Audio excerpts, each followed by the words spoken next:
आज मैं आप लोगों के लिए फिर से एक न्यू चैप्टर के साथ आई हूँ एंड होप हमारा जल्दी से हनी ड्यू का ये चैप्टर ख़त्म हो जाए एंड उसके बाद हम लोग क्वेश्चन आंसर भी तो अपलोड करने वाले हैं ना। तो शॉर्टली आप ये आप ये समझ लें कि हम लोग इस चैप्टर में क्या क्या पढ़ने वाले हैं। ठीक है, तो अभी हम लोग द लास्ट बार्गेन पढ़ेंगे। ओके, द लास्ट बार्गेन यानी कि सबसे लास्ट वाला सौदा क्या होता है? दो पार्टीज़ होती हैं जिनके के बीच में एक ऐसा फैसला होता है जो कि एक दूसरे की मदद करने, मतलब जैसे कि आप और आपके फ्रेंड हैं, आप उन्हें एप्पल देते हैं, वो आपको स्ट्रॉबेरी देते हैं, तो ये हो गया ना। ठीक है, नहीं तो अगर वो आपको वो स्ट्रॉबेरी देते हैं और आप उन्हें कुछ नहीं देते हैं तो ये कोई बार्गेन थोड़ी ना हुआ।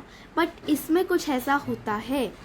ठीक है, सो बार्गेन क्या होता है? एक दूसरे जो दोनों पार्टीज़ होती है वो एक दूसरे के लिए कुछ ना कुछ करने का प्रॉमिस करती हैं। ठीक है, सो उससे हम लोग बार्गेनिंग करते हैं। तो इस स्टोरी में क्या हुआ है या इस पोएम में क्या हुआ है कि एक आदमी होता है जो कि अपनी नौकरी की तलाश में घूम रहा होता है। वो मतलब एक काम करने वाला होता है, जैसे वो ये जो है ना, ये जो इसके पास औजार है उससे वो काम करता था।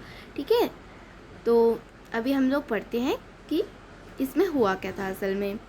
Come and hire me, I cried while in the morning.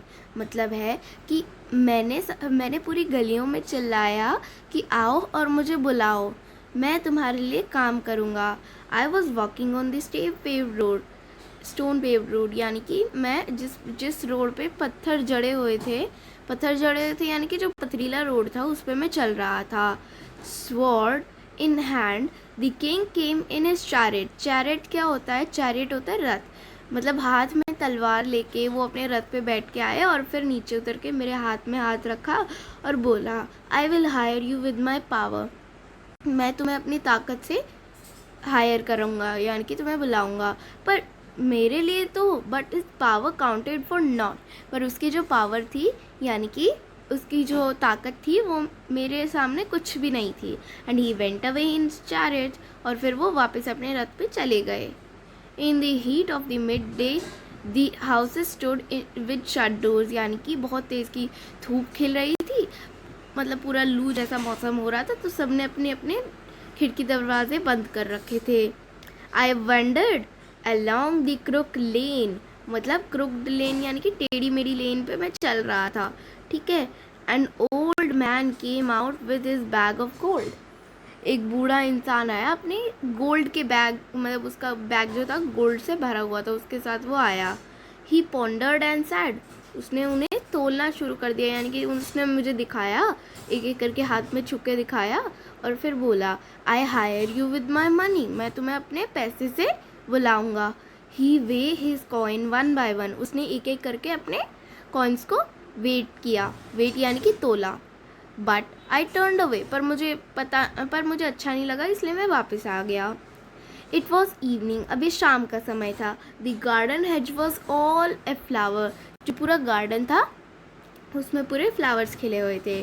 The fair made came out and set, एक बूढ़ी सी औरत, मतलब एक फेयर यानी कि बहुत ही मासूम सी जो मेड थी यानी कि नौकरानी थी, वो बाहर आई और बोली, I will hire you with my smile, मतलब कि मैं तुम्हें अपनी एक मुस्कुराहट से हायर करूँगी।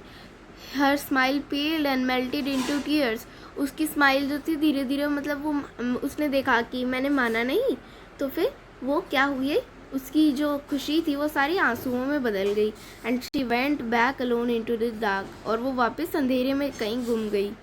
The sun glistened on the sand, जो सन था वो पूरा चमक रहा था सैंड पे, सैंड पूरी चमक रही थी सूरज की वजह से, उसकी सारी रोशनी जो थी वो सैंड पे ही पड़ रही थी, बड़ा सुंदर सा सुनहरा सा रंग आ रहा था उसका।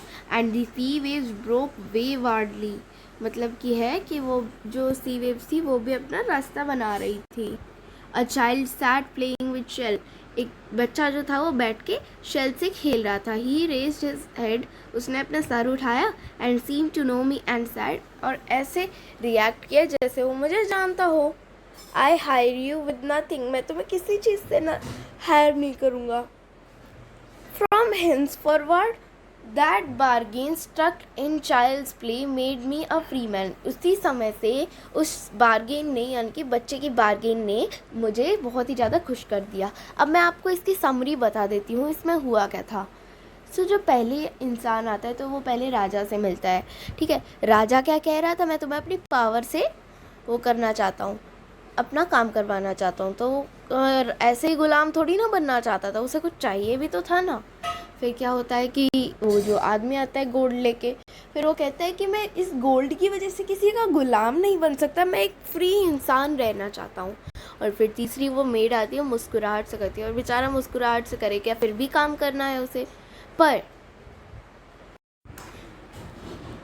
अब जो मेड थी, अब वो मतलब मेड नहीं, जो अब जो बच्चा था, बच्चा अपनी मुस्कुराहट से, अपने बड़े ही भोलेपन से उसे अपना हायर करता है। तो वो खुश हो जाता है और सोचता है कि भाई मैं एक फ्री मैन ही बनना चाहता हूँ, और बच्चे के साथ कौन फ्री नहीं रह सकता है। बच्चे की मासूमियत इतनी होती है कि वो किसी का भी दिल मोह हो सकता है, ठीक है। सो इस कहानी में यही बता रखा है कि सबसे आखिरी उसकी बार्गेन यही थी, अब वो फ्री इंसान बन चुका है। सो इसी तरह हमारा पूरा चैप्टर ख़त्म होता है। एंड अगर वीडियो अच्छी लगी तो हमें प्लीज़ लाइक कीजिए, और अगर कोई भी क्वेरी है तो आप लोग हमें कमेंट बॉक्स में लिख के सेंड कर सकते हैं कि आपको क्या क्वेरी है। एंड अगर क्वेश्चन आंसर की है तो वो तो आप लोगों को बाद में ही मिल पाएंगे, क्योंकि मैंने आप लोगों को हर वीडियो में बता रखा है कि मैं अपने लास्ट में ही अब हमेशा अपलोड करती हूँ। सो अगर ये वीडियो अच्छी लगी, so thank you, bye bye.